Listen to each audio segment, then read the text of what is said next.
Cada vez menos quórum. ¿Qué tal? Buenas tardes.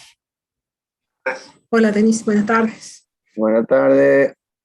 ¿Cómo les Profe, va? buenas, ¿cómo anda? Hola, profe, buenas tardes. Se Buen va. día. Hey, bueno, ¿quién se levantó recién? Córdoba, profe. Yo diría por ahora buenas tardes todavía. ¿O no? ¿Eh? Lo seguimos, profe. ¿A usted no terminó la No, estoy noche? desde ayer. No, estoy desde ayer. ¿Qué está con parciales? ¿Finales? No, finales no ahora. Suelo, me consume mucho, profe. ¿Qué? Bueno, Suelo, me está consumiendo mucho tiempo. aproveche. Así después consigue pronto un trabajo. Se reciben rápido. Bueno, eh, comenzaremos la clase. Nos quedarían 3 temas para ver, teóricos. Ya les adelanté yo la otra vez, que nos queda en la parte de ver de caudal, ahora cómo se calcula el caudal, cómo se hacen las prácticas de sistematización, de teoría y de práctica. Después nos queda una parte de erosión eólica, que no tiene práctica, y lo que sí va a tener es una práctica de topografía en la sede, ¿no? Así que es así para después después del segundo parcial. El segundo parcial es el 10 de noviembre, por la tarde, si no me equivoco. Y alguien ya de recursos me preguntaba por el recuperatorio, que es a finales de noviembre. Se ve que no se tiene mucha confianza.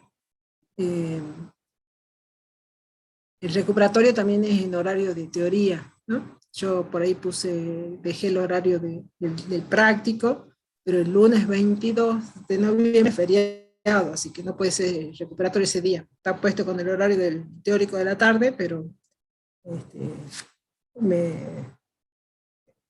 al poner los días de clase puse 22, porque el 22 es feriado, así que, y si está puesto por la tarde, me olvidé de cambiar el 22 por 24. Para los que consultan o quieren saber. Profe, queda para el 9 entonces, porque nos habían dicho que pasaba el 17. ¿Quién dijo? En práctica, yo había entendido así. No, no, no. El 9 entonces. No, el nueve. No, ¿cuándo es? Bueno, no. Entonces no dígalo un día que no sabe, porque va a confundir a sus compañeros. El 10. ¿Cuándo es, profe, Miércoles entonces? 10. El 9 es Bien. martes, no tenemos Bien, bien. clase nosotros. Bien. Bien, profe. Bueno. Bien, el 17 de agronomía tienen otro parcial. Sí, no, nosotros tenemos el miércoles 10. Y después tengo varios días, porque si no, no alcanzamos a corregir y a mantener los 6 días de la semana de diferencia entre la entrega del parcial y el recuperatorio. Por eso tiene unos cuantos días posteriores al parcial. Bueno. Profe, ¿cuántos TP quedarían para Dos. que entren? ¿2 más? Dos. Muchachos. Y así va a saber más y va a poderla rendir pronto. Usted se tiene que preocupar por estudiarla en la cursada y rendirla y finalizarla lo antes posible. Para eso sirven los parciales y los cuestionarios. ¿O no? Me falta EDAFO, profe. Yo soy el ilegal, pues. Ese es el mal negocio que hacen ustedes de cursar sin tener edad. ¿Qué va a hacer? Tienen que priorizar edad. Estoy Sí o entendiendo sí. más tu materia, profe, que EDAFO, la verdad. Es que nosotros somos buenos. Nosotros hacemos un cuentito de la materia. ¿O no, Denis? Así es, Inge, Hacemos un cuentito y para que se entienda bien. la hacemos bonita la materia. Claro. Ella fue hermosa. Una materia hermosa. La tienen que mirar con mucho cariño. A ver que no se complica.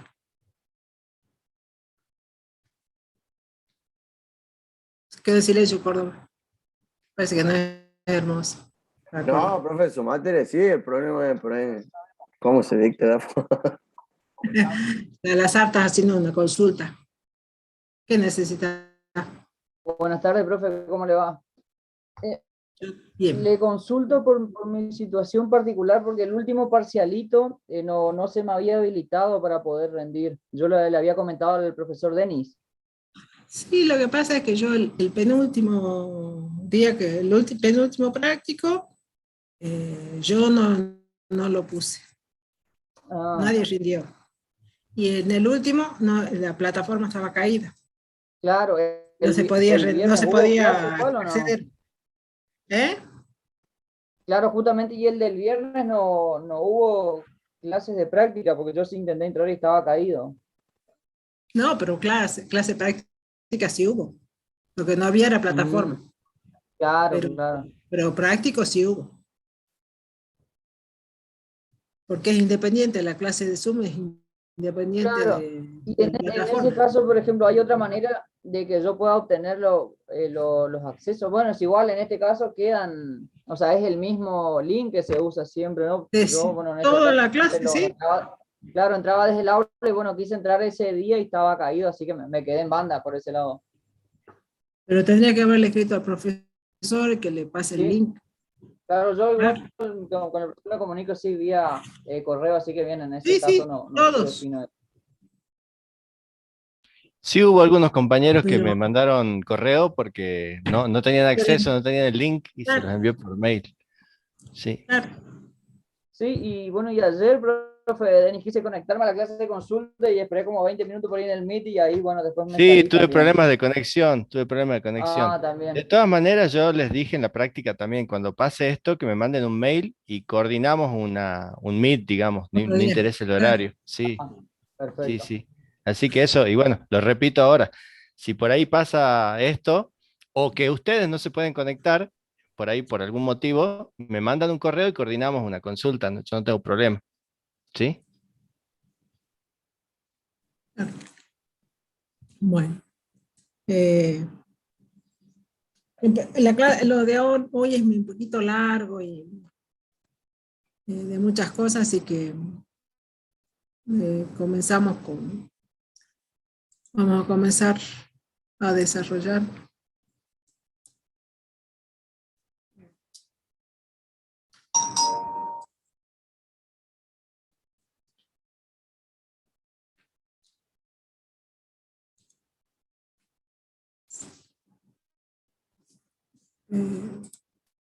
Saben que nosotros hemos estado hablando hasta la clase pasada de los factores que provocaban erosión hídrica, cómo se desencadenaba todo el proceso y además cómo podíamos cuantificar. Y en la ecuación de pérdida de suelo valorábamos todos los procesos que intervenían en esa acción de la gota de lluvia, del escurrimiento, de la susceptibilidad del suelo y qué hacíamos con la parte superficial con respecto a la vegetación, para la cobertura y las prácticas que las nombramos nada más de prácticas de manejo. Nosotros ahora, ¿qué vamos a ver en esta clase? Es cómo cuantificar ese volumen de agua que comienza a escurrir. Esa cuantificación vamos a ver que la necesitamos. ¿Cómo cuantificar el agua? Nos sirve de escurrimiento, nos sirve para todas las prácticas de manejo para agronomía y en recursos utilizan mucho y utilizan mucho después en Cuenca. Entonces primero lo tenemos que recordar y mirar cuáles son los factores esos que desencadenan o afectan el escurrimiento, porque en función de eso es lo que vamos a poder después. Son los datos que en realidad vamos a necesitar para poder cuantificar cuánto escurre. Entonces, obviamente que va a estar involucrada la lluvia. Y como hemos visto para el R, también nos interesa para cuantificar, nos va a interesar cuánto llueve, cuándo llueve, con qué frecuencia llueve, y a su vez nos va a interesar conocer esa cantidad de agua caída por intensidad la lluvia, perdón, por unidad de tiempo, que es lo que nos define la intensidad. Por supuesto que también va a afectar para el escurrimiento es qué humedad tengo yo presente en el suelo. Por eso está como agua en el suelo, ¿no? De la superficie, por supuesto que la que recibe esa cantidad de agua a través de la gota de lluvia, nos va a interesar conocer esas características de la superficie del suelo, cómo se está usando el suelo, e internamente nos interesa saber cuánto del agua que está cayendo va a ingresar al perfil, entonces nos interesa conocer el drenaje interno y la permeabilidad que tenga ese suelo. Nosotros necesitamos trabajar o ver el concepto, y lo vemos de manera restringida o abreviada, lo de cuenca hidrográfica, porque es la unidad con la que se trabaja para conocer y evaluar los escurrimientos en la zona. Entonces, para definir primero la cuenca, fíjense que nosotros acá tenemos marcado, ¿no? Un área que viene más oscura, y tenemos una red de un río que va a escurrir con todos sus los drenes, la parte que desagua y que va a ir aportando volumen de agua acá. Entonces, en general la cuenca se define como la superficie donde las gotas de lluvia caen y son drenadas a un sistema común de salida. Entonces, la cuenca, ¿qué va a hacer? Todo el área que escurra y que drene hacia un punto de salida. Es decir, el agua va a caer y va a escurrir por las laderas, y por pendiente va a escurrir a un punto de salida. Entonces, esas cuencas se pueden definir como, también o desagregar, perdón, en un sistema de subcuencas y de microcuencas de acuerdo al detalle y a la superficie con la que estemos trabajando. Entonces nosotros podemos tener la cuenca integrada por, que sería toda esta superficie marcada inicialmente, una subcuenca que van a tener todo el área que se aporta a uno de los cauces que está aportando el cauce principal, y una microcuenca que también está aportando, todo el área que está aportando a un cauce que está aportando al otro y al otro. Entonces nosotros, de acuerdo al nivel con el que estamos trabajando, podemos trabajar en cualquiera de estos tres.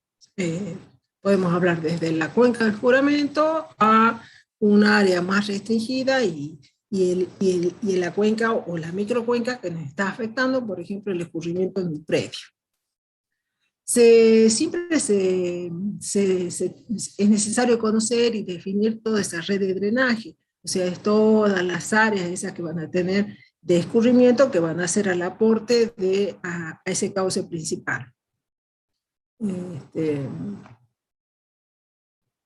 Y las partes, un concepto que nos interesa mucho es el que establece las divisorias de aguas, que algo ya les nombraba el profesor Denis cuando le dio la clase de altimetría y de curvas de nivel, donde decíamos que los puntos más altos nos dividían, lo tomábamos como divisoria de agua, porque eso nos representaba que a partir de ese punto más alto el agua escurría hacia un lado o escurría hacia el otro. Entonces es lo que se llama hacia las vertientes, hacia donde escurre. Entonces esta línea que nos está marcando los puntos en rojo, los puntos más altos, lo mismo que acá, fíjense que las flechas indican las áreas de escurrimiento de todos estos puntos, ¿no?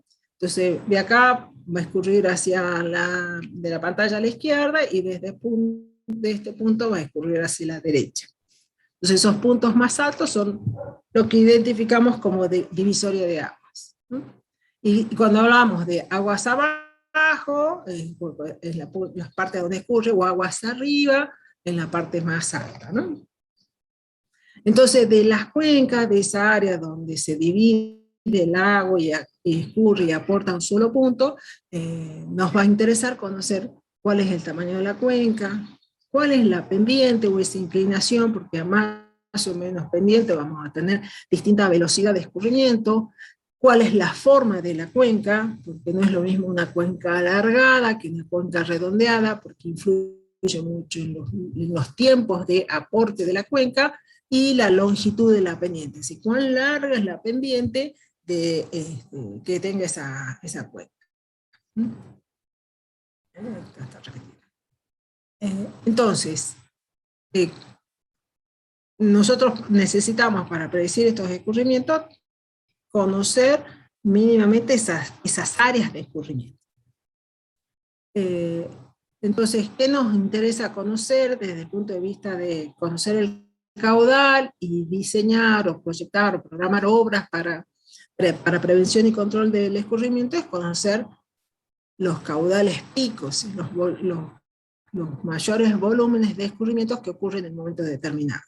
Entonces, para conocer ese caudal pico, nosotros, ese cálculo de escurrimiento, tenemos que conocer lo que se llama tormenta de diseño. Entonces no va a ser el cálculo a partir de cualquier lluvia, para cualquier momento, sino a través de una lluvia que nosotros la estudiamos y la desagregamos y la analizamos a través de un sistema estadístico. A partir de eso vamos a diseñar la tormenta de diseño. Vamos a tener, perdón, el valor de la tormenta de diseño. Por supuesto que es lo que nos sirve para determinar estructuras, para hacer canales, y de esas tormentas nos va a interesar conocer la frecuencia u ocurrencia determinada en la localidad que nosotros estamos estudiando. De esas tormentas de diseño hay una característica que necesitamos siempre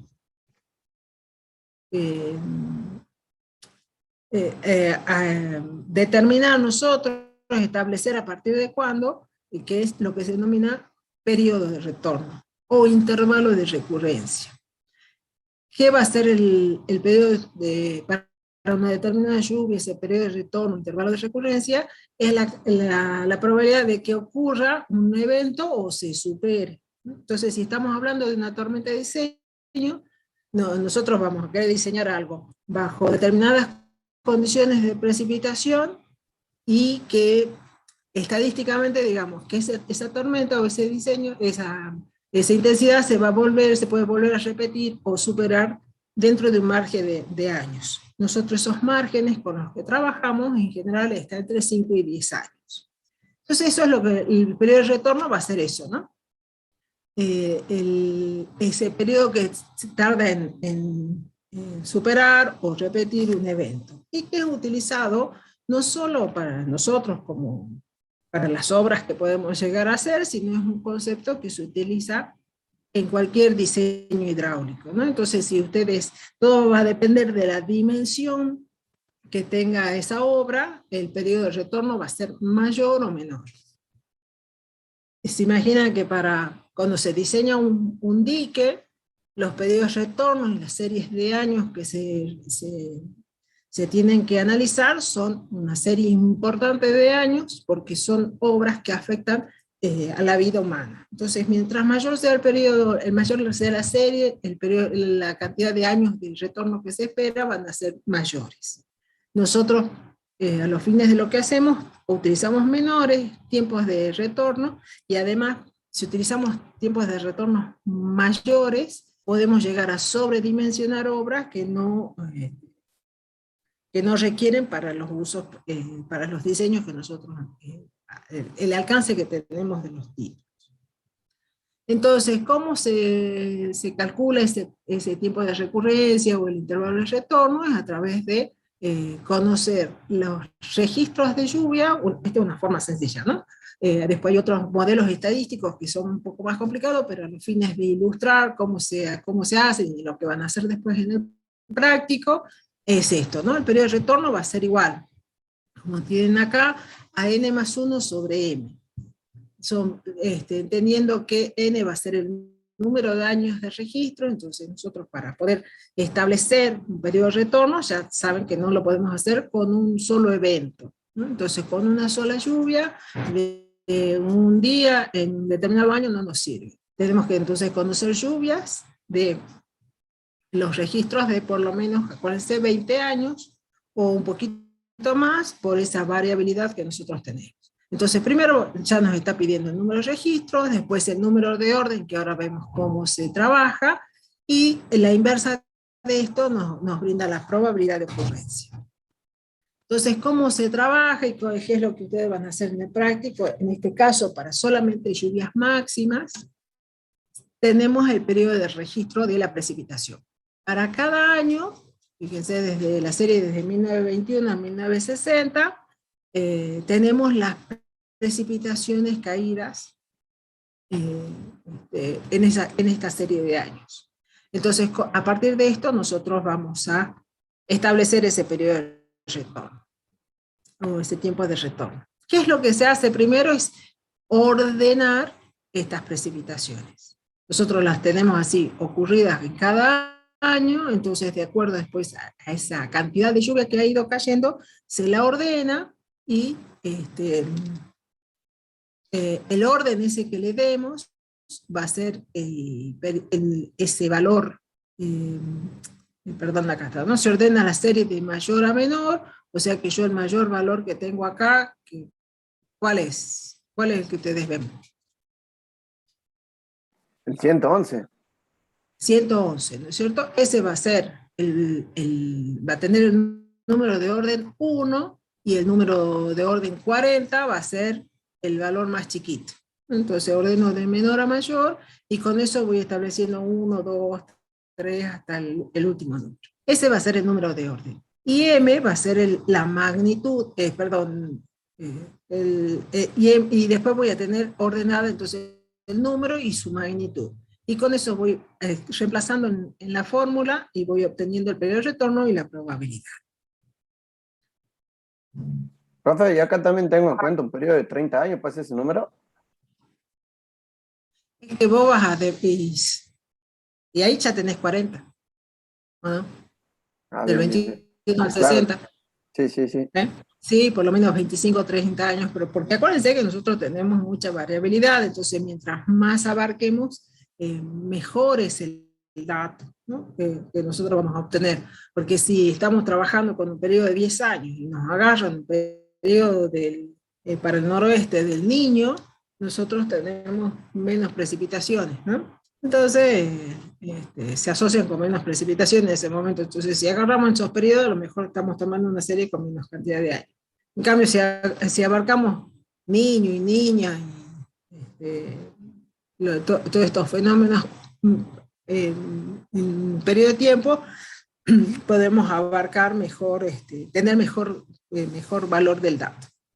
Profe, y en ese caso, digamos, que se producen esos eventos que son cada determinada cantidad de años, ¿no es mejor saltarlos o no tenerlos en cuenta? Porque como son atípicos, digamos, pasan con un periodo muy separado de tiempo. ¿Quién dijo? ¿Quién dijo? Esos eventos no pasan cada 2 años, si mal no me equivoco. Bueno. Por 3 años. Primero, antes tenían un ciclo de 8, 10 años, después ido acortándose la frecuencia, acortándose el tiempo de la presentación de esos fenómenos, y ahora son mucho más frecuentes.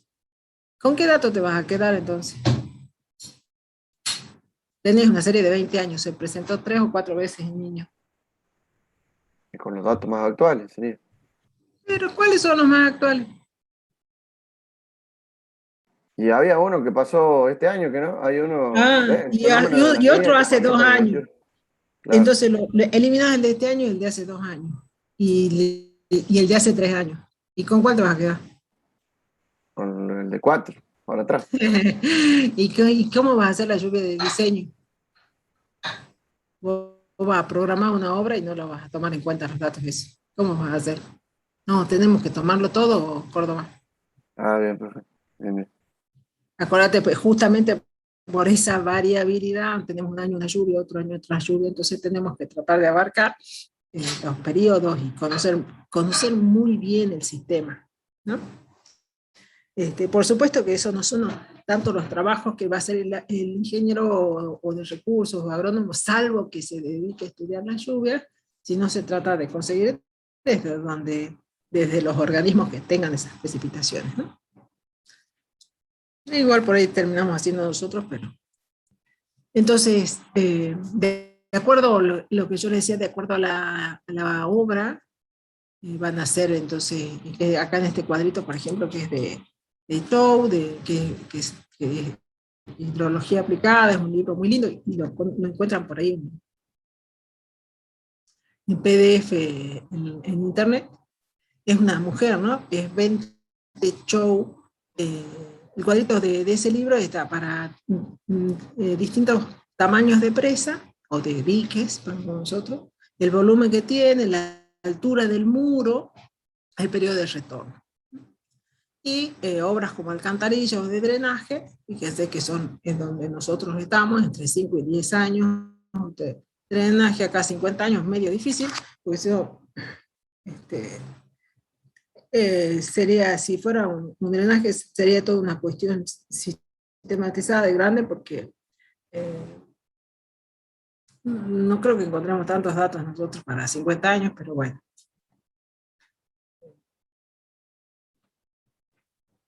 Entonces, pues, nosotros tenemos que sí o sí conocer esa tormenta de diseño, entonces conocer el periodo de retorno, y después vemos también cómo se diseñan para los distintos, o se desagrega una lluvia para conocer esos periodos de retorno. Uno de los métodos que se utiliza para conocer ese caudal de agua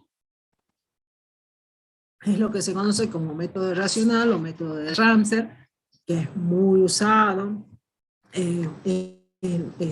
Uno de los más sencillos, entonces se utiliza mucho para hacer el cálculo de caudal. Pero acuérdense que cuando nosotros utilizamos alguna formulita, ¿qué hacemos? Estamos simplificando la realidad a un modelo matemático.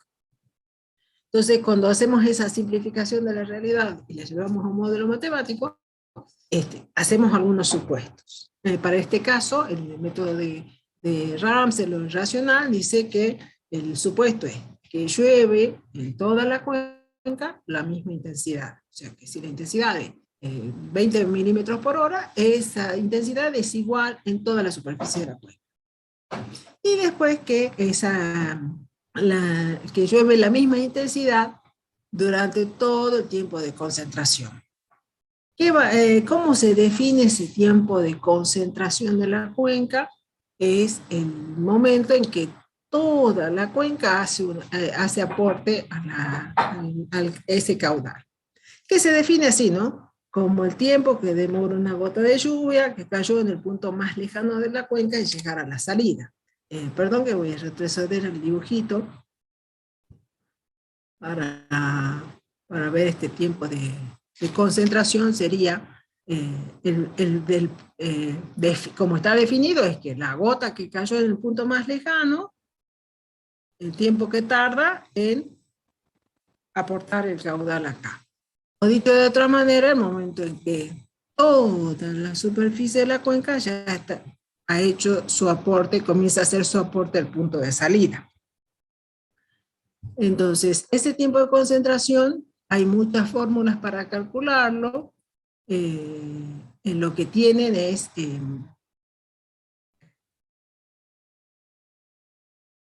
ya vuelvo sobre esto, ya que estaba en el tiempo de concentración, acá está. El tiempo ese de concentración tiene muchas fórmulas, tienen fórmulas para áreas urbanas, con distintos autores, muy generalizadas, esta que van a ver de Kirpich, o tienen la de servicio de conservación. La característica que tienen en común casi todas las fórmulas estas para calcular ese tiempo de que la cuenca está haciendo su aporte es la longitud de la pendiente. Nos interesa, ustedes van a ver que Casi todas las fórmulas tienen este L y casi todas las fórmulas tienen la pendiente. Entonces, no importa los coeficientes, lo importante es cuando ustedes se acuerden del tiempo de concentración, es que requieren esas dos características para conocer el tiempo de concentración. Y entonces eso va a estar en función del tamaño de la cuenca, mientras más grande sea, mayor va a ser el tiempo de concentración, de mayor pendiente, menor tiempo de concentración. Lo que habíamos dicho de las formas de la cuenca, no es lo mismo una cuenca alargada que una cuenca redonda.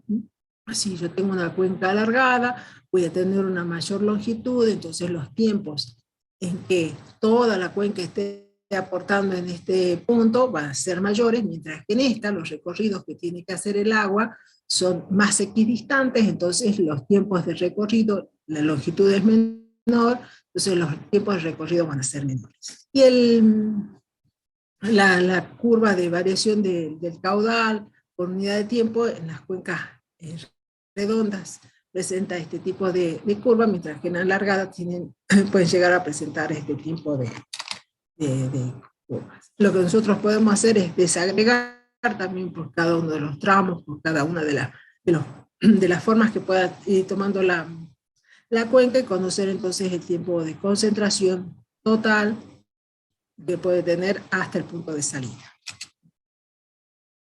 Entonces con eso nosotros calculamos el tiempo de concentración para conocer, para establecer después la lluvia, la tormenta de cielo.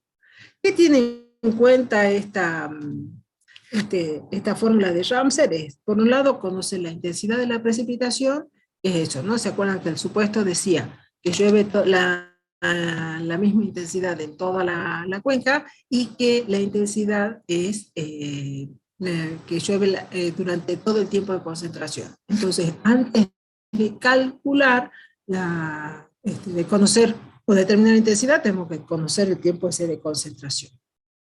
Entonces necesitamos conocer la intensidad, la superficie de la cuenca, puede estar, ahí tiene de abajo la transformación de unidades, ¿no? Acá me olvidé de corregir, hay un errorcito acá, pero o lo ponen en hectáreas o lo ponen en metros cuadrados, y de acuerdo a eso va a ser la diferencia de 360 o 3600. Tienen la intensidad en milímetros por hora, el área de la cuenca en hectáreas o en metros cuadrados, como está ahí, y el coeficiente de escorrentía. ¿Qué les dice ahí que es adimensionar? Entonces, ¿se acuerdan que ese coeficiente que habíamos utilizado de escorrentía o de infiltración cuando calculábamos el ascenso de la freática? ¿Se acuerdan? Sí, profe, algo. ¿Se acuerdan que nosotros decíamos de la lluvia cuánto va a infiltrar? Entonces, a través de un coeficiente decíamos, bueno, va a escurrir tanto y va a infiltrar tanto. Eso, una de las formas de determinar ese coeficiente es con esta forma, con este método que se utiliza en Ramsey, que es el coeficiente de escurrimiento, que va a hacer esa relación entre el volumen escurrido y el volumen llovido, ¿no? Entonces el C va a variar de acuerdo, obviamente, la intensidad, de las condiciones de la cuenca. Una cuenca que esté saturada va a escurrir más que una que esté en condiciones de menor humedad en el suelo. Entonces se obtiene de esa relación entre el volumen que escurre y el volumen que llovió.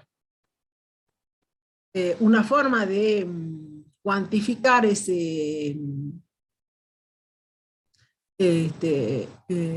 valor de C es a través de esta tablita que tiene a la derecha, en la columna dice factores, y después en esta otra agrupa en categorías.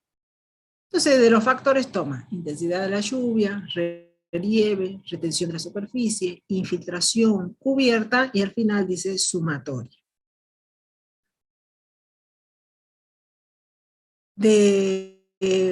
Cuando vamos desagregando o analizando cada uno de ellos, lo que sería para la intensidad de la lluvia, las categorías que podemos obtener, el valor de arriba es entre 70 y 100, sería la intensidad, milímetros por hora. 70 y 50, 50 a 30, 30 a 25.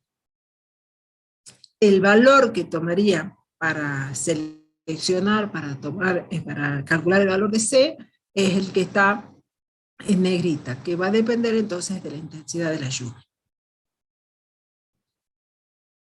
Conociendo la intensidad de la lluvia, si cayó en, creo que acá hay un ejemplo, sí. Ahora vemos el ejemplo. Voy a ir seleccionando lo que está resaltado en negrita. El relieve, voy a tomar en cuenta cómo es la forma del relieve, fíjense que indican las pendientes, si estoy haciendo algo, ¿no?, para contener ese escurrimiento, qué tipo de suelo tengo con respecto de conocer la infiltración. Entonces, tengo alguno que no infiltra, como es una superficie que no va a permitir, como una roca sólida, o las texturas arcillosas, recuarenosas o arenosa profunda. Acuérdense que las arenosas tienen un alto valor de infiltración.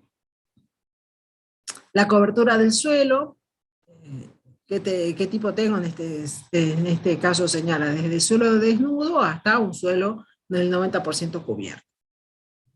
Y esto representa la sumatoria de cada uno de estos valores, que para este caso en la primera columna son los valores extremos, y en la última son los valores más bajos, o sea, donde escurriría menos de lo que ha llovido. Para el caso de un ejemplo, acá estaría la lluvia de diseño, estaría entre 50 y 70, entonces el valor es 0,25, lo tomo acá. El relieve era un relieve con la pendiente del 0 al 5%, tomo el valor de 0,01, obras de retención de esas pocas acciones o pocas obras para poder retener ese escurrimiento, 0,07, la infiltración en una textura franca o franco-arenosa, y la cubierta 0,20, son cultivos con poca cobertura. Entonces, por eso se define acá como cultivos limpios, menos el 10% de buenas pasturas, o sea que es una superficie que está expuesta a la gota de lluvia. Entonces, el valor de C, ¿cuál va a ser? El total de la suma de todos estos valores que nosotros hemos ido seleccionando de acuerdo a los factores y de acuerdo a la cobertura. Entonces, con eso tomamos el valor de C. Ahora, nosotros hemos dicho que podemos tener de toda la cuenca, o podemos desagregarla por el uso de suelo, por el tipo de cobertura, por el tipo de vegetación. Entonces, cuando se calcula, tengo esa superficie así con esas diferentes condiciones, lo que nosotros podemos separar es por áreas y tomar superficies parciales, y para cada área calcularle su C, el valor de C, y después el valor que va a ingresar a la fórmula va a ser lo que se considera un C ponderado, que va a ser el resultado de la multiplicación de cada valor de C por su área, la sumatoria de estos productos dividido el área total.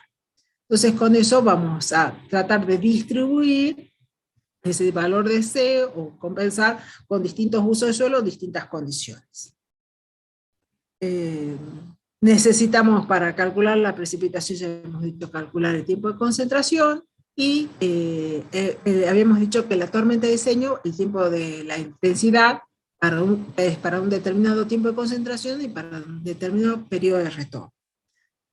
Si ya calculé el tiempo de concentración y ya elegí el tiempo de retorno, ¿cómo selecciono esa intensidad de la lluvia? Para eso nosotros tenemos que recurrir a lo que se denominan curvas IDF, que son curvas de intensidad, duración y frecuencia, donde se desagregan las lluvias de acuerdo a sus intensidades, y se hacen los cálculos de los periodos de retorno para cada una de esas intensidades. Por supuesto que si necesito conocer la intensidad, necesito recurrir a las fajas, y a través de esas fajas, entonces someterlo a un proceso estadístico, y con eso poder construir las curvas IDF. Entonces estas curvas de IDF se quedan de esta forma, donde yo voy a tener en el eje de las Y la intensidad, y en el eje de las X la duración. Fíjense que tengo roja, verde, azul y punteaditas acá, y eso se representa lo que acá se habla en años, son los periodos de retorno. Entonces tengo para un periodo de retorno de 2 años, de 5, de 10, de 25 o 50 años. Perdón.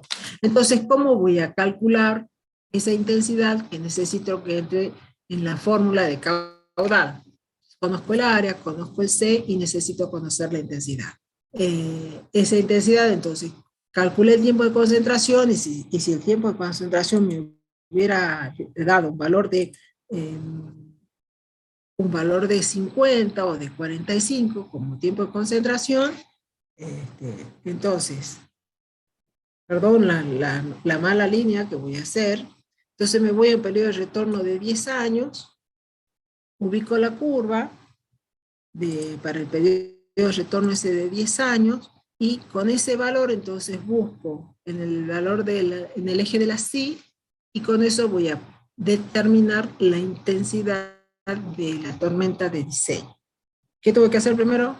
Conocer el tiempo de concentración, conociendo la pendiente, conociendo la longitud de la pendiente, calculé el tiempo de concentración, en este caso para este gráfico está en minutos, lo que calculé tiene que estar en minutos. Entonces ubico ese cálculo, busco la curva para ese tiempo de concentración, y acá entonces me da un tiempo de concentración entre 75 o un poquito más milímetros por hora. Esa va a ser la tormenta de diseño, esa va a ser la intensidad también con la que yo voy a ingresar en esta tabla de acá de intensidad de la lluvia. Con ese valor voy a necesitar ingresar para seleccionar cualquiera de estos valores marcados con negrita. ¿Se entiende eso?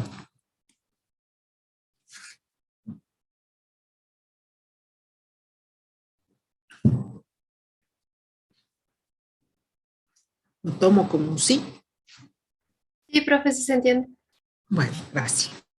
Gracias, alguno que me conteste, si no me siento que se me olvidó poner el despertador para la clase, ¿no? Acuérdense que nosotros anotamos lo que se quedan sin.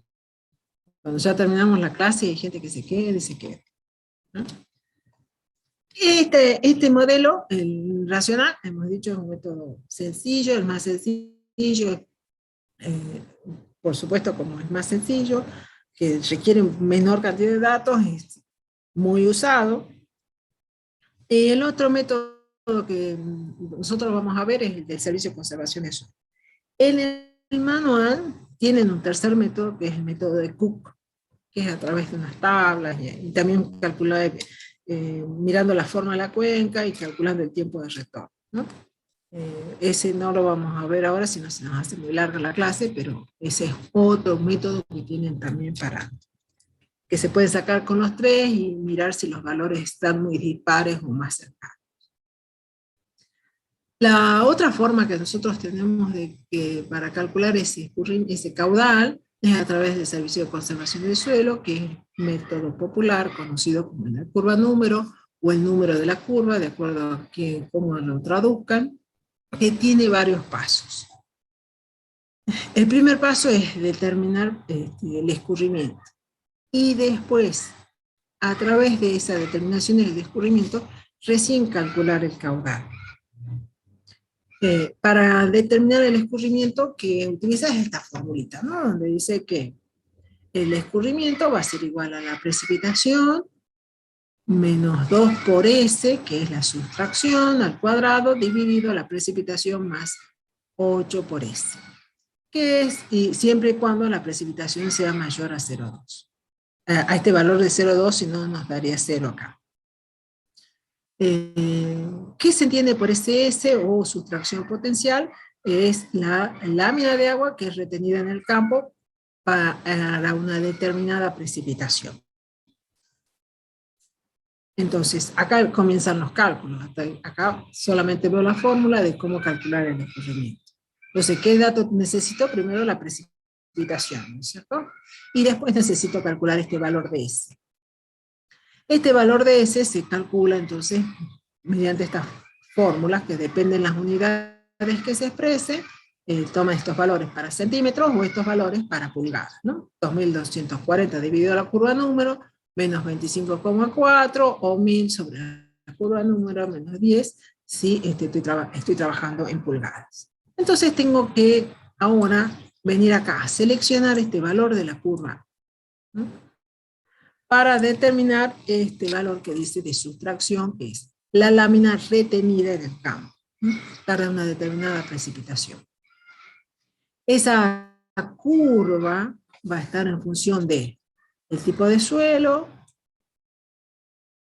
y cómo, qué superficie, la superficie esté ocupada y en qué condiciones está ese uso de suelo, ¿no? De acuerdo a qué vegetación, en qué condiciones. Entonces, varía entre 0 y 100. Mientras más impermeable sea, el mayor valor va a tomar la curva número. Entonces, lo primero, como dice, de acuerdo al tipo de suelo y la ocupación que tiene la superficie. Lo primero que tengo que identificar es entonces qué tipo de suelo tengo donde yo estoy haciendo el cálculo ese del escurrimiento. Entonces el método de la curva número establece que hay 4 grupos de suelo, ¿no? Que va desde el A hasta el D. ¿Y eso qué va a hacer? De acuerdo a esas categorías están, o grupos, perdón, de acuerdo al potencial de escurrimiento, que va desde un potencial mínimo de escurrimiento a un potencial máximo de escurrimiento. Entonces, ¿cuáles van a tener menor potencial de escurrimiento? Aquellos que tengan muy buena infiltración. Esos son los que potencialmente son menos susceptibles de tener escurrimiento. Para orientar, tienen en esta tabla, o sea, cuando ustedes ven el sistema de la curva número, no tienen esta última tablita, pero esto está para orientar los valores de infiltración, ¿no? Para si hay dudas sobre qué tipo de suelo, y si tengo los valores de infiltración, me sirve para orientar y saber seleccionar el grupo de suelo. Entonces, desde el mínimo de escurrimiento al máximo de escurrimiento, como por ejemplo, este que habla que son suelos que tienen horizontes subsuperficiales impermeables, ¿no? Entonces va, primero lo que tengo que establecer, grupo de suelo, desde el A al D, A, B, C o D, de acuerdo a ese potencial de escurrimiento. Menos potencial, valor A, máximo potencial, valor grupo D. Después, y en esto acuérdense, porque esta palabrita sí confunde y mucho, que habla de la condición hidrológica, que seguramente viene de alguna traducción que no es la mejor. Esto hace referencia al grado de cobertura, ¿no? Esto, condición hidrológica, por ahí confunde y puede uno tomarlo como el contenido de humedad, y sin embargo habla de la parte superficial, que es el tipo de cobertura. Entonces, de acuerdo a ese grado de cobertura, señala en 3 categorías. Buena, regular o mala. Si la cobertura es buena, cuando tiene mayor del 75%, o mala con menos del 50%. Entonces, ¿qué hice primero? Establecer el grupo de suelo. Segundo, la parte aérea. ¿En qué condiciones está? ¿Qué tipo de cobertura tengo? ¿Cuánto está cubriendo?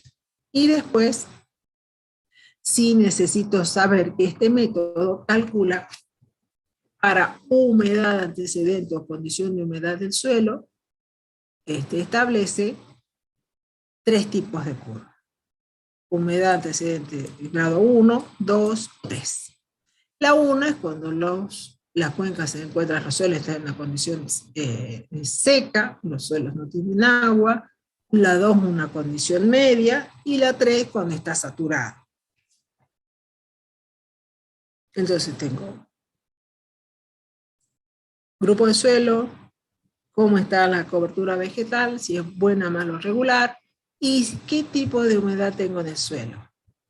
Si está seco, voy a estar en esa humedad antecedente de valor 1 o de tipo 1, y si está saturado es de tipo 3. La de tipo 2 es la que está en la tabla donde nosotros vamos a seleccionar la curva número.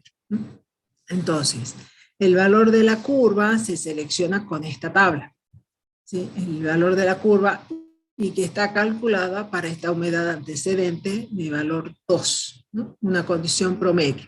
Entonces, si nosotros después vemos que, si habíamos establecido que está una condición seca, si estoy en los valles calchaquíes, necesito convertir después los valores que yo obtenga de esta tabla a la condición 1, o si están saturados a la condición 3. Entonces, nosotros ya sabemos el grupo hidrológico de los suelos, y que son estas columnas acá al último, fíjense que dice,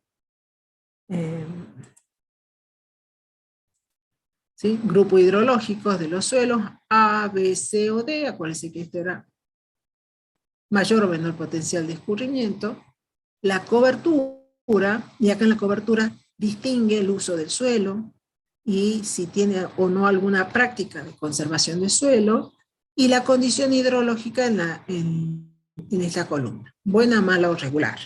Entonces, si yo estuviera trabajando con el suelo sin desnudo, con un barbecho, un barbecho sucio, que algo que me ha quedado en la superficie de cultivo, y está trabajando en hileras, la condición de barbecho es una condición de cobertura del suelo mala, y tendría que seleccionar de acuerdo al tipo de suelo. Puedo tener cultivo en hilera, que puede estar en hileras, o en una práctica agronómica llevada a curva de nivel, o terrazas, y saber para cada una de estas dos distinguen, fíjense, una condición, curva de nivel, mala condición de la cobertura, mala condición hidrológica o buena, de acuerdo entonces a la cobertura que tengan estos cultivos en hilera, cultivos en invierno, verdeos, cultivos en pradera. Entonces, de acuerdo al uso del suelo, yo voy a seleccionar y voy a ir de acuerdo a la condición hidrológica, y de acuerdo al tipo de suelo voy a seleccionar el valor de curva. Fíjense que acá abajo tiene, ¿no?, casas y patios, superficies impermeables, caminos de tierra y caminos pavimentados, que son los que toman el valor, mayor valor de curva, que es 98.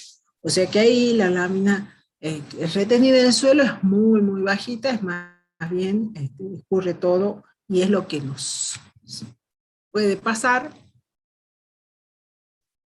cuando urbanizamos áreas y la pavimentamos y agregamos estructuras a todos los techos y las veredas y las calles. Entonces estamos en esta, si tuviéramos que calcular la curva número, por ejemplo, para el barrio El Huayco, donde escurre mucho y se va toda Ciudad del Milagro, tendríamos que empezar a seleccionar estos valores de acá, y hacerlo así ponderado, la parte de casa, parte de calles, y seleccionar entonces el valor de la sustracción potencial.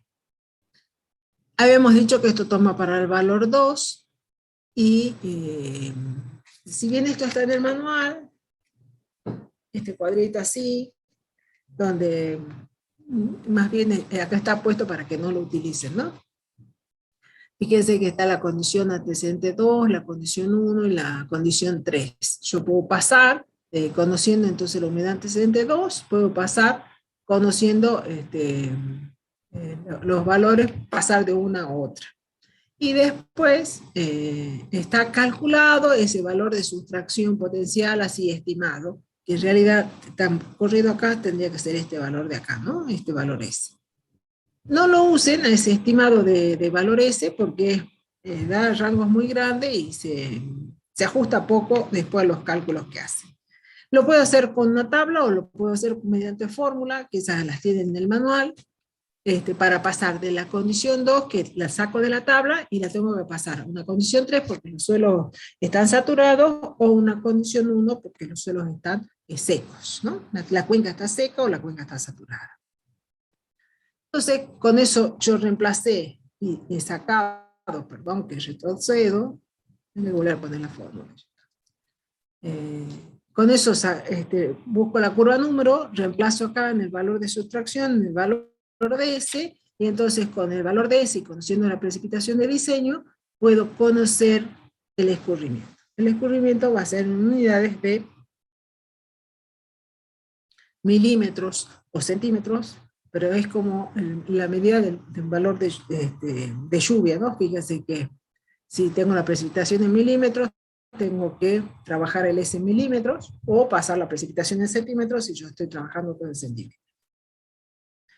Entonces sé cuánto escurre, y eso lo tengo que traducir a un valor de caudal, y ese valor de caudal va a estar en función, por supuesto, que del área de la cuenca, del tiempo de concentración y del tiempo de retardo.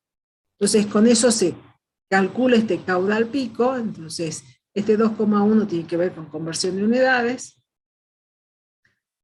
por el área de captación, donde yo estoy calculando ese escurrimiento, para calcular ese caudal, ese valor E de escurrimiento que obtuve, dividido el 0,5 del tiempo de duración de la tormenta, que es nada más que el tiempo de concentración, más el tiempo de retardo, y ese tiempo de retardo es el tiempo que tarda en producirse ese caudal pico, ¿no? El tiempo que desde que se inicia hasta que se produce ese caudal pico, ¿no?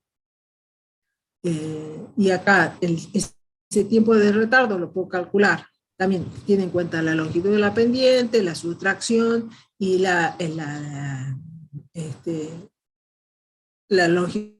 el máximo recorrido hasta la descarga y la longitud de la pendiente. Puedo obtenerlo así por esta fórmula, o lo puedo utilizar con estas dos que son recíprocas, es decir, el tiempo de concentración, que es este valor D, es el tiempo de diseño de la tormenta, que es el tiempo de concentración.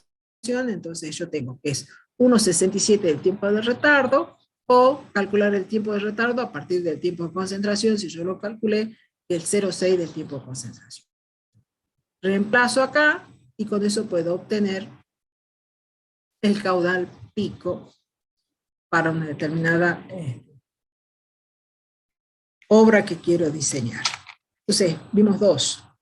El método de Ramsey o racional, que es mucho más simplificado, y el del sistema de conservación del suelo, donde desagrega cada uno de los factores que intervienen para el escurrimiento y el caudal, que es el tipo de suelo, el tipo de cobertura que tengo, la condición de humedad antecedente del suelo, y con eso obtengo entonces esa sustracción o esa lluvia que va a escurrir de una determinada tormenta.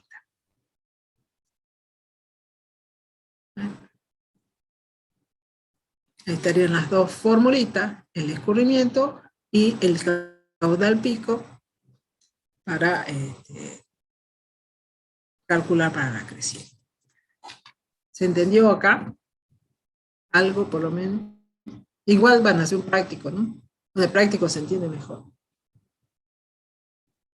Con los profes, con el profe Martín, el profe Denis. ¿Alguna consulta de esto? Insisto, en el manual lo tienen muy explicado, y explicado con un ejemplo, ¿no? De una cuenca, de una determinada cuenca, donde con distintos usos de suelo.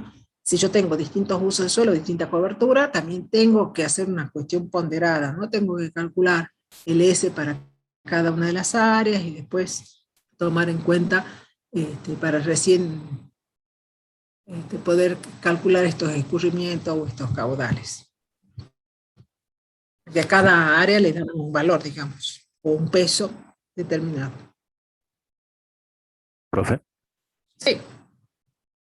¿Puede ser que el SCS en el manual lo llame el método de la curva número? Claro. ¿SS? Es el Servicio de Conservación de Suelo de Estados Unidos, SCS, o método de la curva número. ¿Sí? Está puesto así, mira. Sí, sí. SCS también está puesto acá al principio. ¿O no? ¿Así o no? Casimiro. Sí, sí.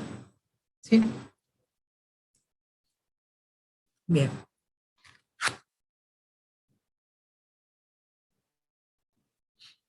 Si hablan con el profesor Luque, que es uno que tiene un libro sobre drenaje de la Universidad de Córdoba, él habla del método del número de la curva. Pero en definitiva es esto. Nosotros podemos estimar también un caudal, esto no está en el manual, esto después lo incorporamos. Cuando nosotros no tenemos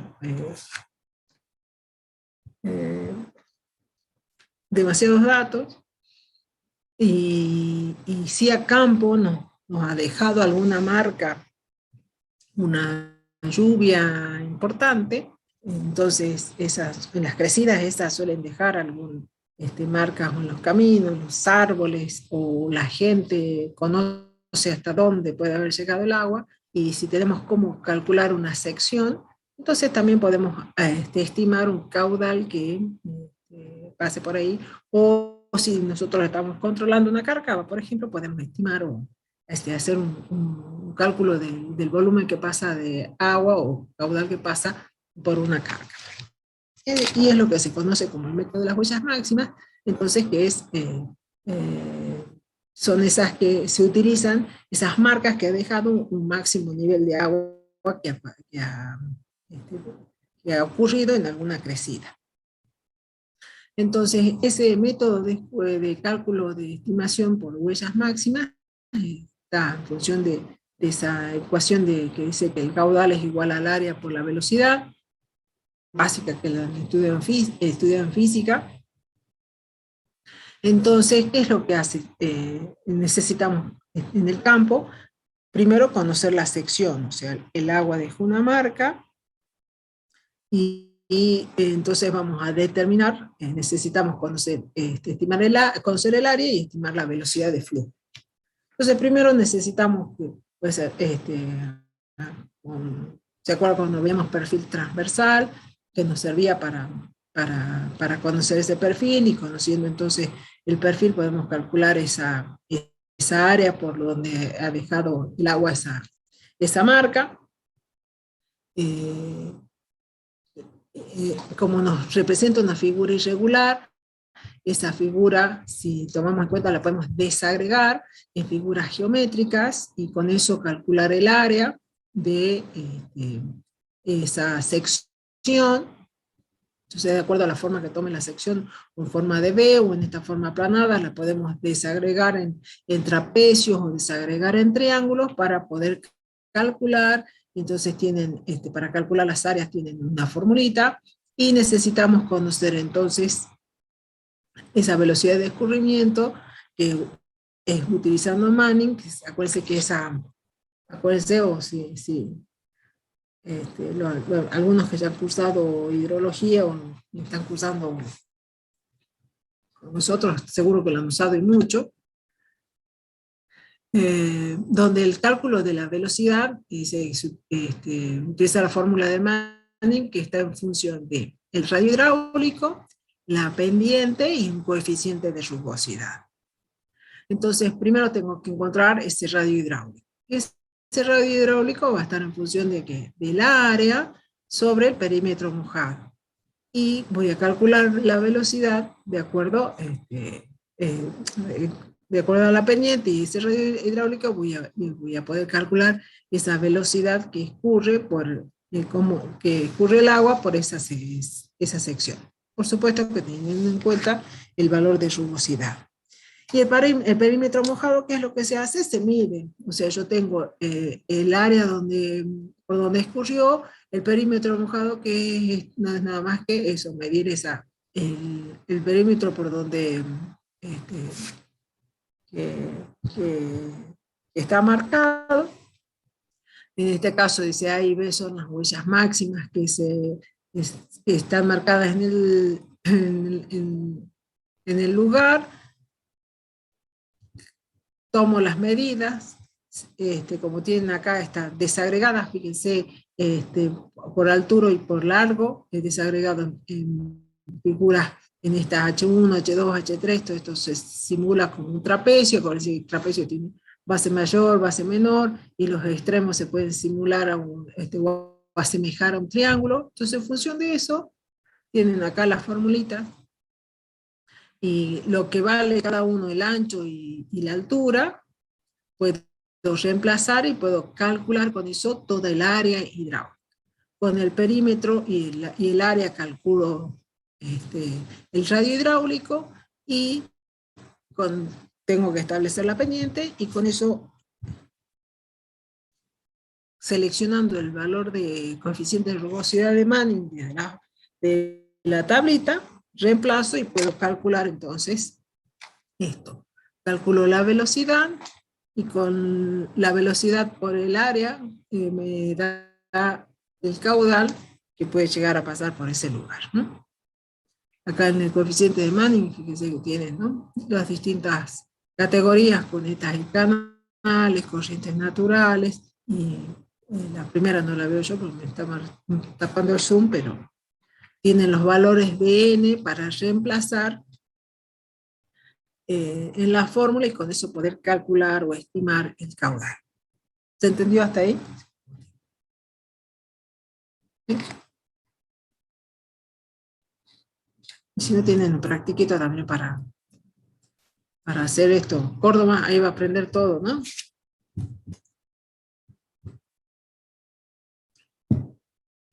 Está ausente. Nosotros ya entonces calculamos el canal, calculamos los escurrimientos. Y para nosotros es importante entonces, conociendo esos escurrimientos, poder, esos caudales de escurrimiento, esos caudales pico, diseñar entonces obras que nos sirvan para desviar el agua que nos puede estar ingresando a un predio o para manejar esos volúmenes de escurrimiento con velocidades no erosivas.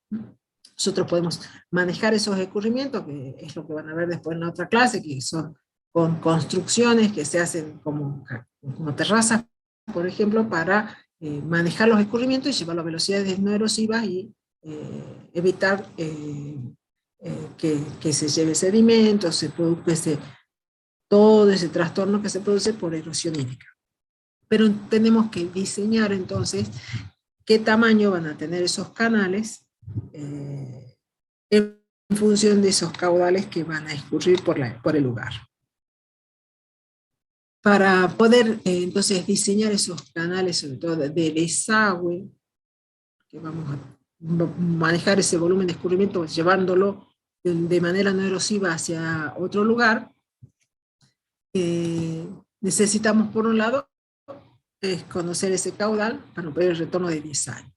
Conocer las pendientes de escurrimiento, o sea, qué inclinación va a tener el terreno, qué tipo de suelo tenemos. Acuérdense que los suelos tienen más o menos susceptibilidad a erosionarse, entonces de acuerdo al tipo de suelo van a ser también las dimensiones que toman en los canales, qué cobertura. En general utilizamos canales empastados, que tengan algún tipo de cobertura que los proteja y evite que se erosionen, y por supuesto que también la forma. Aunque nosotros lo que vemos siempre van a ser, si bien hay otras formas de diseño, los tipos de canales que nosotros son los que toman una forma parabólica, ¿sí? Entonces son una forma redondeada y que la característica siempre es que son muy anchos y poco profundos, que llevan un caudal de agua a una velocidad no erosiva. Pueden manejar volúmenes de agua sin causar erosión. Entonces, lo primero que yo tengo que establecer de acuerdo a la cobertura, o sea, qué empaste le voy a poner, a qué tipo de pendiente haya establecido, que voy a diseñar el canal, y el tipo de suelo, puedo seleccionar mediante tablas la velocidad a la que va a escurrir el agua sin que produzca erosión, ¿no? Entonces se habla de una velocidad máxima admisible. Entonces, si la cobertura es una festuca, para distintos tipos de pendientes yo voy a tener, para distintos tipos de suelos resistentes o fácilmente erosionables, voy a poder seleccionar la velocidad permitida. Entonces, si fuera una festuca con una pendiente del 0 y el 5% de pendiente y un suelo resistente a la erosión, la velocidad máxima permitida que puede conducir el agua es de 2,14 metros por segundo. Y si fuera fácilmente erosionable, fíjense que la velocidad baja. Entonces, mientras más riesgos de erosión, menor va a ser la velocidad. Como en este caso, más del 10% de pendiente, en un suelo erosional, fíjense que la velocidad máxima admisible baja bastante. Entonces puedo tenerlo con mezcla de pastura, con alfalfa, o puedo tener el suelo desnudo. Entonces, de acuerdo a esas condiciones, el empaste que va a tener, la pendiente que va a tener, y la susceptibilidad o no a la erosión, de acuerdo a la textura que tenga ahí, voy a seleccionar o establecer esa velocidad máxima. Por un lado, ya calculé el caudal, ¿no? por alguno de los métodos. Ya calculé cuánto va a escurrir, ese caudal pico que voy a tener, y ahora establecí a qué velocidad entonces tengo que conducir el agua para que no produzca erosión. También lo pueden sacar este otro tipo de tablita, donde también pueden seleccionar esa velocidad máxima admisible sin que produzca erosión. En este caso selecciona de acuerdo a la textura, y de acuerdo a la cobertura está para seleccionar la velocidad máxima. Entonces hay tablas, en este caso esta tabla la tienen en el manual, y otras que están puestas ya en la plataforma, y las otras son del Servicio de Conservación de Suelo, donde yo puedo seleccionar a partir del caudal, puedo seleccionar dos dimensiones de un canal, que son el ancho y la profundidad. En esta está estimado para estos caudales que tienen acá en metros cúbicos por segundo, ese valor, y de acuerdo a esa velocidad que acabamos de decir, en función de la pendiente, de la cobertura y del tipo de suelo, esa velocidad máxima admisible. Fíjense que acá dice 0,61, 0,76, 0,92, 1,07, 1,22. Esa es la velocidad máxima. Entonces, en función de del caudal y de la velocidad máxima, yo me voy a dirigir y si el caudal hubiera sido 1,14 y la velocidad máxima admitible es 0,9 o 0,1, yo voy a poder seleccionar entonces el ancho del canal y la profundidad del canal. Entonces, ¿qué ancho va a tener para ese caudal? 5,12 metros. ¿Y qué profundidad? 0,62 metros. La característica de los canales que son siempre anchos y poco profundos. Ustedes van a ver que de acuerdo al caudal, fíjense que las profundidades no aumentan tanto, ¿no? Fíjense que todas se mantienen para este tipo de tabla en esos valores. Otro tipo de tabla, que es la del Servicio de Conservación de Suelo, hay muchas tablas, y ¿qué toman en cuenta? Por un lado es esa cobertura que van a tener, ¿no? Que la distinguen entre A, B, C, D o E, de acuerdo al tipo de cobertura y a la condición de esa cobertura, si es buena o mala. Entonces tienen los tipos de tabla, primero por lo que se conoce retardanza, como A, B, C, D o E, y los canales que las dimensiones es para esto, ¿no? Así, tipo poco profundo, que voy a tener entonces ese ancho, que en inglés va a tomar la inicial, que es la T, y la profundidad, que va a ser la D, y de acuerdo a la pendiente voy a utilizar la tabla que corresponde, ¿no? Entonces fíjense que al modo de ejemplo están acá, vuelvo a decir, en la plataforma tienen todos los tipos de tabla. Fíjense que dice, ¿no? Para una retardanza de D, para sacar el ancho y la profundidad, la pendiente, el grado de la pendiente, por donde va a escurrir, ¿no? Entonces, así como acá tengo 0,25, en otras es el 2%, en otras es del 3%. Entonces, ¿cómo voy a utilizar esta tabla? Tuve que conocer primero el caudal que escurre, y después he determinado la velocidad a la que va a escurrir y que no provoque erosión. Estas tablas están en pies, entonces las tengo que convertir de metros a pies, de metros cúbicos a pies, y la velocidad entonces a pies por segundo. Es la única precaución, y de todas maneras ahora vamos a ver un ejemplo, igual lo van a hacer en el práctico. Entonces, ¿qué tengo que hacer primero? Es seleccionar el tipo de tabla por la cobertura que tenga y por la pendiente general que tenga yo del terreno. Si estuviera haciendo una terraza, con la pendiente que tenga la terraza. Si estuviera haciendo un colector de terraza, con la pendiente general donde voy a recibir ese volumen de agua de las terrazas. Entonces, tengo que elegir por retardancia y por la pendiente, tengo que seleccionar la tabla. Una vez que seleccione la tabla y tengo el caudal de escurrimiento, la primera columna está acá, el Q, el que es el caudal en pie cúbico. Entonces, si ya pasé de metros cúbicos a pie cúbico, ingreso, está puesto para el ejemplo, para un caudal de 40 pies cúbicos, y había seleccionado esta velocidad de escurrimiento para un valor que tomo una velocidad de 5.0, entonces con ese caudal y con la velocidad selecciono el valor de T y el valor de D. Entonces tengo el ancho y la profundidad del canal.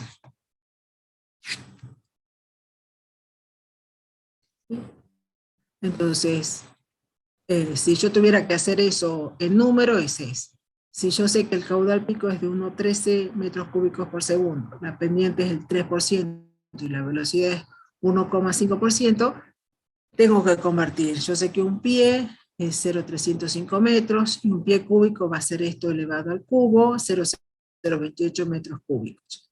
Con esas con estas dos equivalencias de pie a metro y de pie cúbico a metro cúbico, tengo que transformar para empezar 1,13 metros cúbicos a pie cúbico. Entonces, con este valor voy a utilizar y el caudal me queda acá, 40,35 pies cúbicos por segundo. La velocidad es 1,5 metros por segundo, entonces 1,5 con la relación de 1,5 y 305, llevo la velocidad a pie por segundo, 4,91, por eso en la tablita del ejemplo ustedes pueden interpolar, está puesto de manera aproximada, llevado a 40, y el otro llevado directamente a 5. ¿no? Y con eso tengo el valor de T y de D, y lo vuelvo a convertir a metros, y entonces tengo para esas condiciones de 3% de pendiente, una velocidad de 1,5 y un caudal de 1,13, el ancho del canal es de 4 metros, y la profundidad es de 0,45. Fíjense que igual que en la primera tableta que habíamos visto, por más que varíe mucho el caudal, fíjense que los valores de profundidad no varían tanto en todo el canal. Lo que sí va a variar es el ancho. O sea, para que yo no lleve una carga de agua con que se origine algo erosivo, en lugar de crecer en profundidad, lo que se crece en los canales en ancho. Entonces se lleva el agua y se maneja esos volúmenes sin causar erosión. Entonces, esos canales o las terrazas son estas, ¿no? Que nosotros dimensionamos ancho y largo. Este ancho voy a ir calculando de acuerdo a la cantidad de agua que va a ir recibiendo. En este caso va a recibir este volumen, y si yo sumo todos los lugares donde va a escurrir, tengo que ir tomando en cuenta que todo ese volumen va a ir aumentando, entonces puedo calcular por secciones y dimensionar de esa manera. La característica es que estos canales siempre son parabólicos, poco profundos, y que siempre están bien empastados para evitar esos volúmenes de escurrimiento, ¿no? Y si cuando se escurre a áreas naturales, lo que siempre tengo que hacer, que son áreas bien protegidas, donde no las voy a degradar o las voy a erosionar con esos volúmenes, pero eso vamos a ver después en este tipo de estructuras que se pueden diseñar, lo vamos a ver en lo que es sistematización en la otra clase, ¿no? Donde yo tengo que diseñar, lo más importante es que el diseño ese siempre tiene que tener una velocidad no erosiva y que me permita ese diseño de llevar a cabo un manejo adecuado y no entorpecer el manejo del cultivo.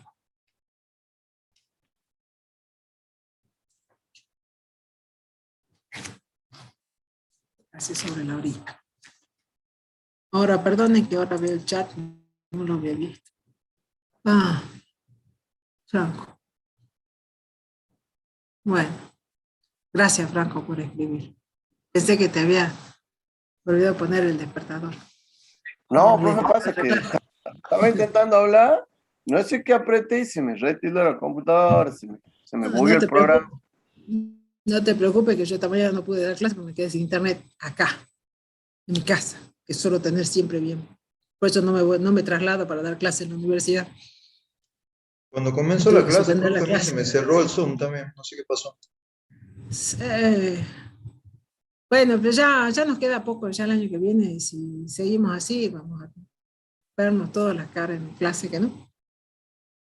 Va a haber menos requerimientos. Según lo que yo me enteré, profe, el año que viene las teorías supuestamente van a ser virtuales, van a seguir siendo virtuales, lo que vuelven son las prácticas.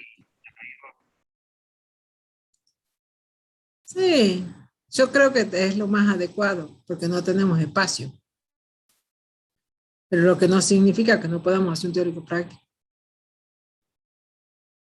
¿O no? También. No, pero lo más, no sé cómo estaremos el año que viene, porque, bueno, podemos seguir así en esta condición totalmente de mejora que vamos teniendo, y a lo mejor estemos todos vacunados y sin transmisión, pero la idea es que sí, que haya un sistema dual de mantener teorías virtuales y dejar liberados los espacios que nunca nos sobraron, digamos. Así que. Sí, bueno. No, yo creo, profe, que la virtualidad la mayoría nos sirve, o por lo menos en algunas cátedras, que sí, claro. Sí nos ayudó mucho, digamos, en algunas, digamos. Sí, imagínate ciencias económicas con esos anfiteatros del G400 desbordados de gente hasta afuera. Se olvidan de esto. No existe más esa. Ya se acuerda primer año eso, profe. Terrible, ¿no? Oh. En las escaleras, afuera, en todos lados. Todo, sí, porque no tenemos. Claro. Ya el otro día veía un comentario en un diario que decía, no hicieron nada en este tiempo para, ¿no? Es que no podemos hacer nada porque para hacer algo y mejorar hay que construir. Hay que construir más aulas y no tenemos para construir más aulas. Lo único que podemos hacer es tomar precauciones nada más. Así que sí, seguramente va a ser así ese sistema de prácticos y de teóricos. ¿Quedarían, profe, entonces 2 prácticos más, dijo? Nos quedaría, si va con el práctico del viernes y del lunes para agronomía y recursos, y de la otra semana, que sería sistematización, que también sería para el viernes y para esos 2 prácticos. Y después nos quedaría una teoría, que es erosión eólica, que esa les recomiendo que, no importa si no está en la teoría, que la estudien, porque siempre pregunto de erosión eólica en el examen final, y ya está. Y nos quedaría la parte de topografía de hacer el práctico, pero ya en la sede. Eso ya se organizaría por comisiones, con distintos horarios, también para no estar todos juntos. Y también eso ya sería siempre después del parcial. Sí, ya eso organizamos con cada profe, de acuerdo a los tiempos que ellos decidan, de los profes de prácticos, los tiempos que ellos organicen con las comisiones que profe Deni, entonces. Lo vamos a conocer al fin en vivo y en directo al profe Denis, digo. Sí. Semejante personaje. Sí, ¿no? Sí. Valores. Tengan cuidado que él hace mucho fisiculturismo, hace mucho. No, eso era hasta antes de la pandemia, ahora hamburguesas Bueno. nomás estamos. Sí. Pero es bien guitarrero y todo, así que pueden Ahí sí, llevarle ahí sí. nivel y mira y una guitarrita al costado para que después terminen con... Este, Ahí bueno, sí, para terminar la práctica. Hacemos claro. unos temitas ahí. Bueno, sí. Bueno, si no hay más, no, hasta acá llegamos justito con el horario. Profe, una última Sí, consulta. Hasta esta teoría sí, ingresaría al parcial, ¿no? hasta la otra. Ah, bien. Bueno, gracias, profe. Sí, porque el parcial es al 10 de noviembre, todavía nos quedan 3 semanas, 3 miércoles. De hoy, 2 miércoles más. Sí, ahí el Cordero está por acá, el alumno de Oram. No, ¿Quién, profe? Cordero. Cordero es Denis, ¿no? Sí, Cordero. Ah, Mauro. bueno, sí. Con él no, te voy a comunicar, Denis, después para. Bueno, Bueno, eso es todo, pequeños, quedan libres por mi parte. Listo, profe, hasta luego. Nos vemos en otra clase. Hasta luego, profe. Hasta Gracias, luego, profe, gracias. Chao, profe. Hasta luego. Me hizo asustar cuando dijo alumno de Orange. Yo digo, me está hablando a mí. Nos vemos, profe. Nos vemos, nos vemos.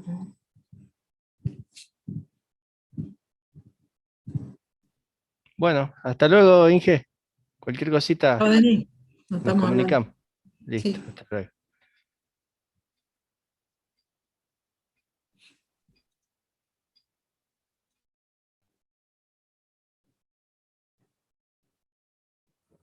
Profe, ¿le puedo hacer una consulta? Diga. Pero es por aparte.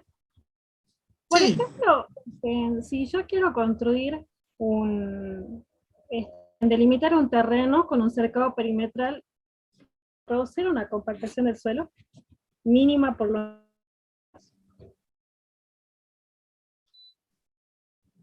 ¿Querés hacer un cercado perimetral y si vas a compactar el suelo? ¿El suelo hace la pregunta? Sí, o sea, habría una compactación del suelo mínima. No, pero ¿por qué? Por el pasaje O sea, yo lo considero como que habría, se modificaría las propiedades físicas del suelo. O sea, mi pregunta es, ¿qué análisis es el mejor para ver cómo cambia la estructura física? O sea, con las propiedades físicas del suelo. En la física te conviene siempre conocer la densidad aparente. La densidad y a distintas profundidades. De 0 a 5, de 5 a 10, de 10 a 20, a través del perfil de tomar muestras, y por supuesto que no te alcanza con una, que hacer puntos de muestreo y tomar muchas muestras, porque acuérdate, el suelo es muy heterogéneo, entonces te puede dar alta variabilidad también, ¿no? Pero lo que más te representa, te brinda mucha información sobre esa condición de menor cantidad de poros en el suelo, porque se fueron compactando, se fueron aplastando, digamos, ¿no? de una presión poco suelera. Sí. Pero has ido perdiendo poros, has ido perdiendo aire, sí. Entonces si tenés menos aire, tenés menos capacidad de agua, menos capacidad de circulación de oxígeno, y aumenta todo ese contenido seguro mineral, y si baja el agua y el aire, también baja el contenido de materia orgánica. Entonces, si vos haces si conoces la densidad en distintos horizontes, esa te da muy buena información. Comparándola con que siempre tratándola de comparar con algo que no esté disturbado, que no esté bajo ese proceso de compactación, ¿no es cierto? O un tratamiento que vaya aumentando esa densidad aparente. Entonces, ¿qué puedes comparar con lugares donde no hay tránsito, donde no se hace maquinaria, que en general son si tenés un montecito cerca donde no tiene actividad agrícola o agropecuaria, puedes tomar muestras de ahí y comparar el predio con esa situación